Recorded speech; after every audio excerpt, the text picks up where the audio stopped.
Hi everyone, this is Passion Gadget.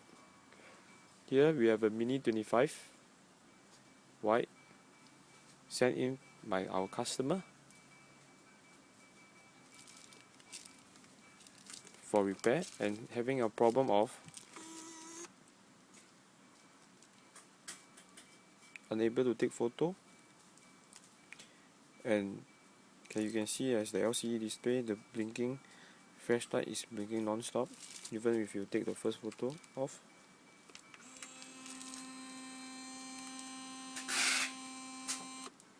Now you can see the countdown timer start counting down from 10, and you press again the shutter button and there's no reaction.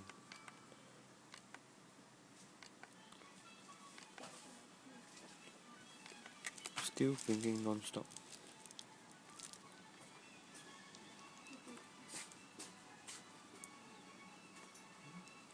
If you face this problem, please bring down your camera for repair.